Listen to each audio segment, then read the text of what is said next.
This is Chicago's Morning Answer with Dan Proft and Amy Jacobson on AM 560. The Answer.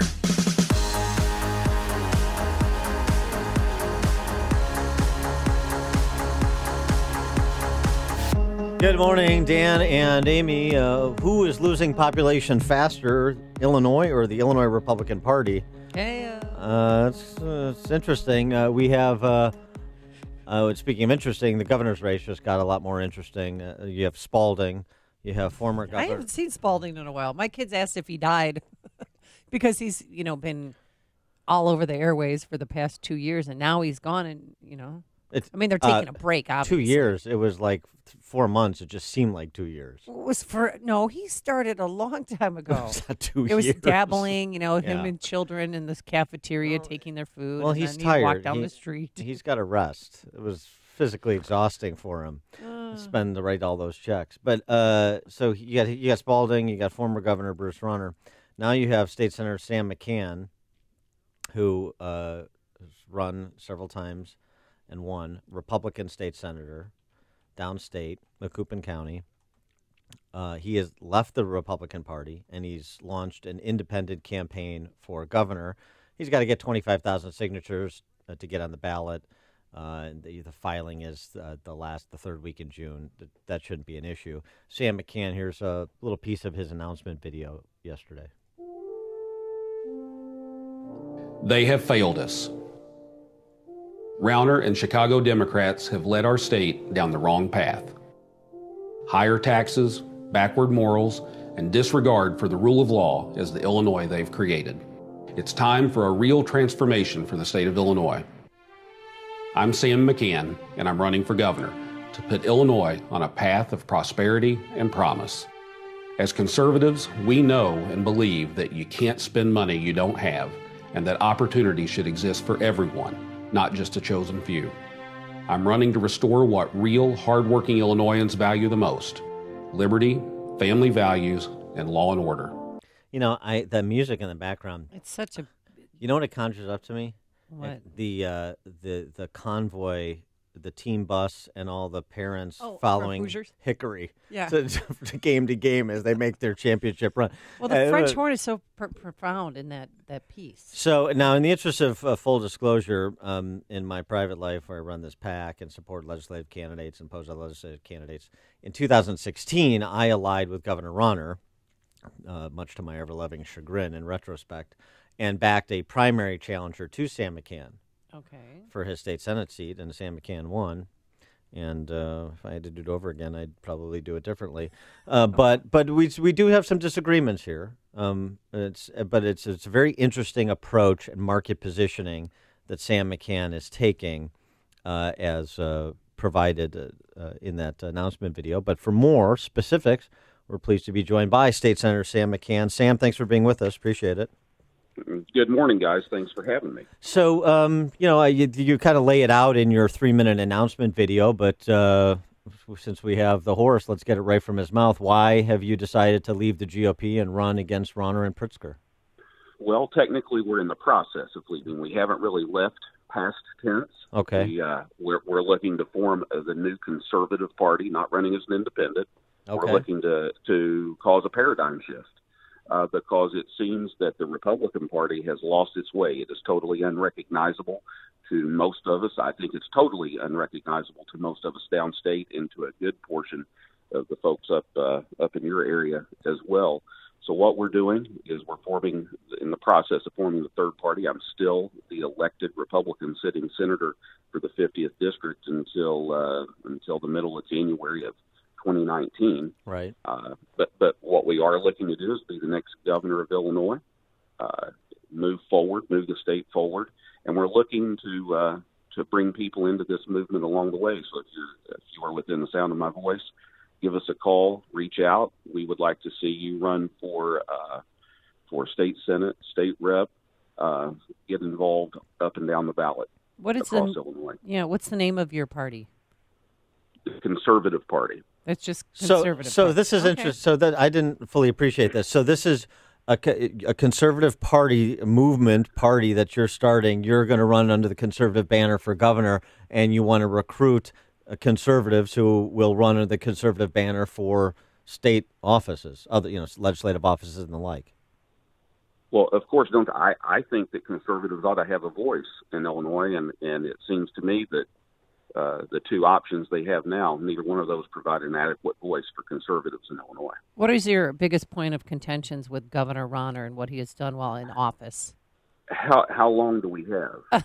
Yeah, Okay, well, pick your top 5. Yeah. Well, you pick. I think we could be here. I have no idea how long we're scheduled to go. I don't know if this is a 3-minute interview or a 30-minute interview, but I don't know where to begin. But I know we could talk forever. I mean, from the transgender birth certificate bill to a taxpayer-funded abortion on demand, to the war on working people. You name it. We could keep going. He revoked the right of conscience for healthcare providers. I mean, we're talking about a guy with an R after his name, right? This is not Pat Quinn. This isn't Pritzker. Right.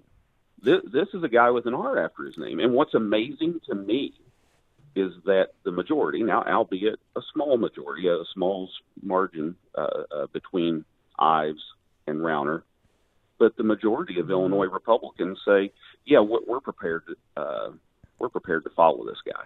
Yeah, but here's the thing, Sam. I mean, it sounds a little bit like you're running a Republican primary campaign in a general election. So, is your candidacy? No, I'm running a conservative because the Republican Party has left in Illinois anyway. I don't think nationally. I think the Republican Party nationally is doing a pretty good job. I think President Trump's doing a great job. I think the Republican Party nationally, it's morning again in America. But in Illinois, I think. But let me it's just appalling. But let me ask you this though: is it your estimation that the conservative base of the Republican Party is enough to win a 3-way race for governor in a general election? So let me answer it this way: I would be the first to admit that a downstate conservative could not win a 2-way race for governor in Illinois. Probably couldn't win a 2-way race for any statewide office in Illinois, but certainly not governor. I get that totally. But I would also posit that a 3-way race might be the only way a downstate conservative could. Now let's go to an area where we have a disagreement, and this is on the public sector unions and some of the votes you've taken in particular with respect to collective bargaining rights, the attempt to strip the governor of his collective bargaining rights with AFSCME a couple of years back. And do you see your apparent alliance with the public sector unions as one way to draw in people who may otherwise be considered voting for Pritzker? I think doing the right thing shows. That's what I heard. I mean, you disclosed it. And by the way, Dan, I have no problem with, you and I have known each other for a number of years, not overly well, but we've known each other. Yeah. And we agree on a lot. I think we agree on the majority of issues. We disagree on a couple, and this being one of them. But I did the right thing for my district, and my district responded, right? We won it. Had I not done the right thing, I wouldn't have won. And so I think doing the right thing is always the way to show the people that you're there for them and not there for the party, not there for yourself, not there for a chosen few. And so, yeah, I guess. But the question then. I'm sorry. Go ahead. I'm sorry, Sam. No, answering your question, yeah, I did what was best for my district, and then also let's talk about what that vote was, that one particular vote, because up until that point, up until that one particular vote, I had been with the caucus 100%.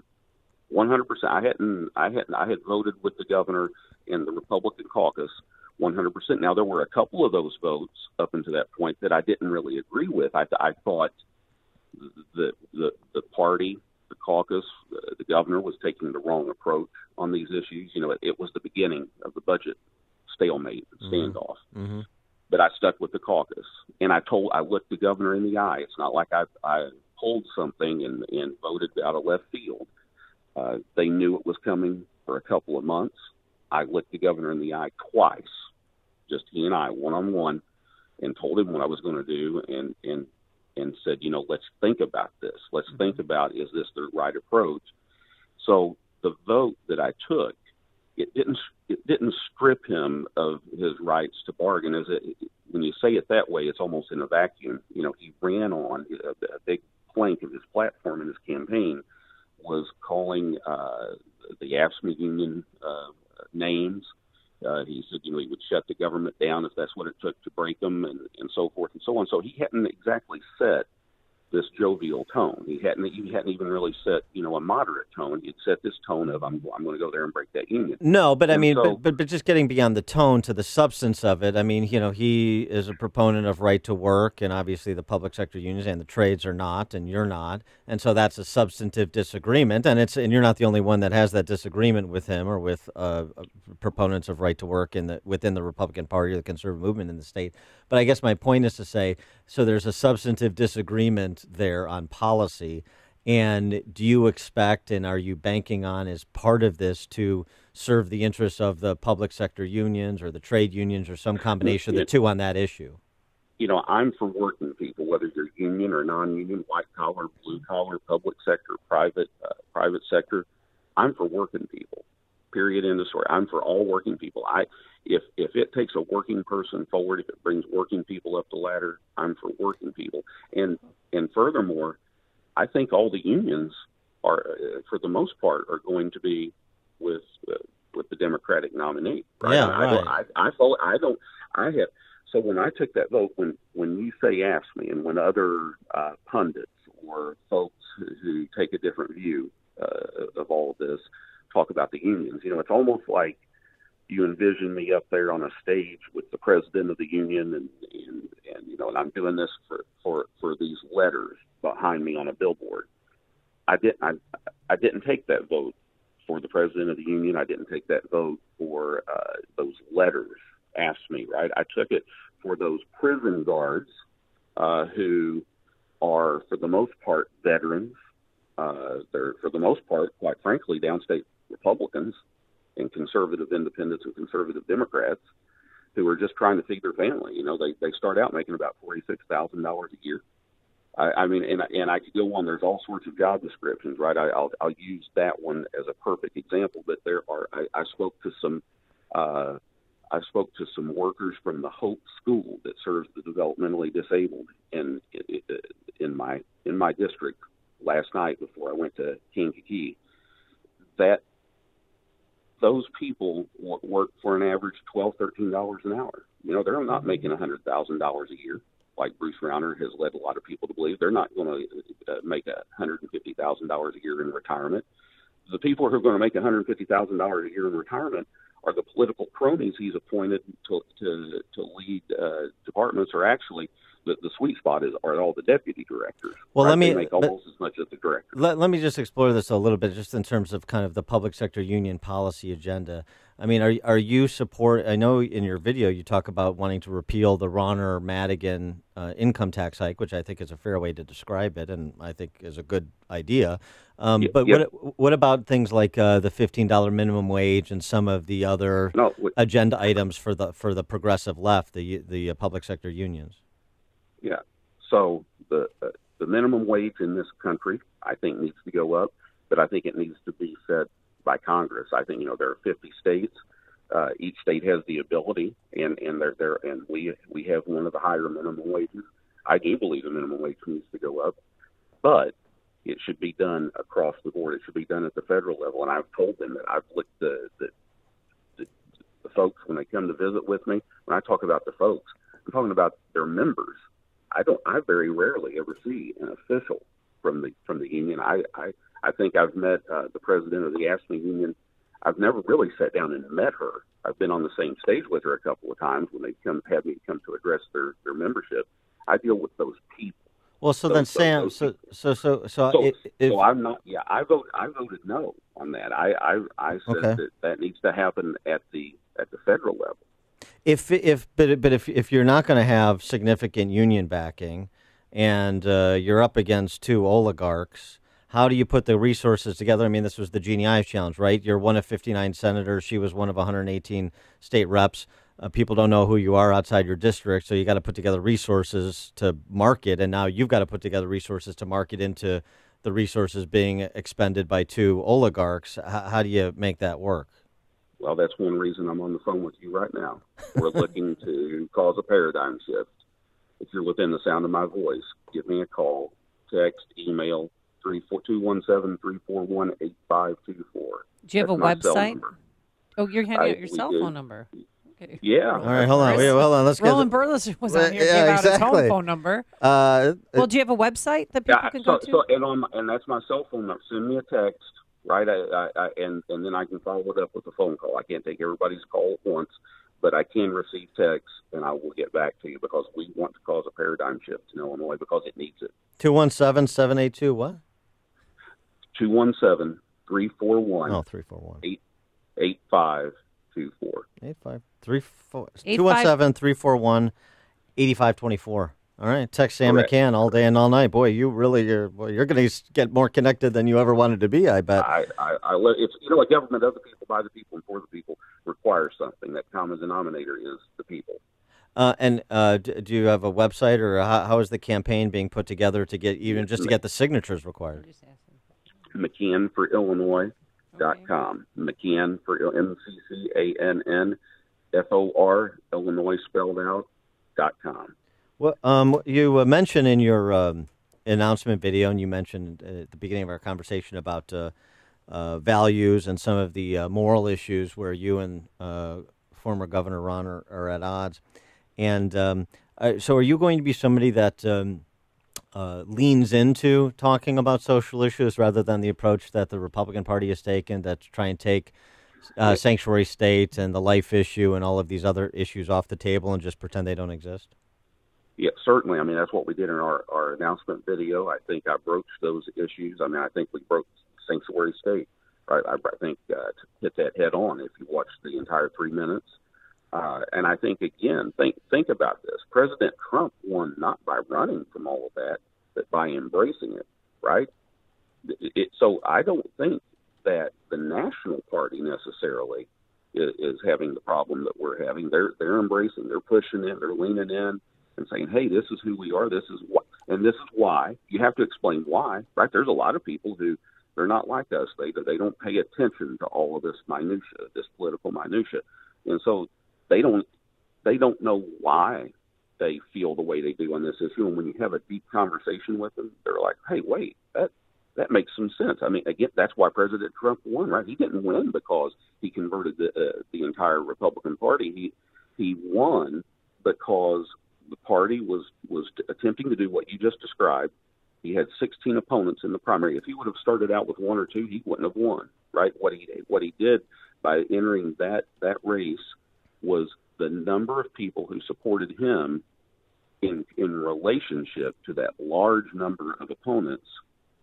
He was able to win enough primaries to become the nominee. And how did he do that? He did that by getting a ton of conservative Democrats, a ton of union conservative Democrats and independents and Republicans across the country, much like Ronald Reagan did, to become the next president of the United States. So to answer your question is, yes, we're leaning in, we're embracing. That's a big part of what we're talking about here. How do you, I thought Ronner's response to your announcement yesterday was interesting. Essentially, part of it was to criticize your business background and some of the challenges that you've had in your business background. How do you respond to his response?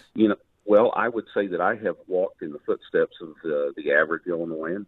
He has not. I think it's interesting that he is one of these guys that, like a lot of politicians, he will stand up there and say, oh, we got to make Illinois better for business. These poor business people are going out of business. These poor business people, they're having trouble hanging on. Well, yeah, I know, because I'm one of those first-generation poor business people who started at the age of 23 with zero capital. I had nothing to invest, zero, right? I came from a broken home, had no money, no inheritance, didn't inherit a business, didn't put together a bunch of venture capitalists to go and raid businesses.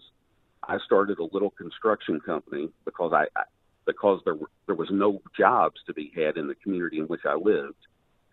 And over the course of 25 years, I turned it into something. We had a little thing called that correction in the economy back in 2008 that caused me and a lot of other people in the construction business a lot of problems. And so, yeah, I would say to Governor Rauner, I think it's interesting that you stand up there half the day and talk about how we should have pity on these poor little business people. Well, I agree. So why are you lambasting me? Because I've had the same problems that thousands of Illinoisans have experienced. And you see, Illinois, for all those people listening, Governor Rauner has no clue what you've been through. He has no clue what you're going through. And he doesn't really care. He just wants your vote so that he can attain more power for himself and a couple of other people at the top of their pyramid. He is State Senator Sam McCann, a independent conservative party, is that he's starting candidate for governor who will file at least 25,000 signatures at the third week of June if he's going to be on the ballot and try and challenge Rauner and Pritzker in the general election. McCannforIllinois.com is the website. Sam McCann, thanks so much for joining us. Appreciate it. Thank you, guys. Thank you, Dan. Thank you, Amy. Thank you very much. Good luck. And he joined us on our turnkey.pro answer line. You're listening to Chicago's Morning Answer with Dan Proft and Amy Jacobson on AM 560. The Answer.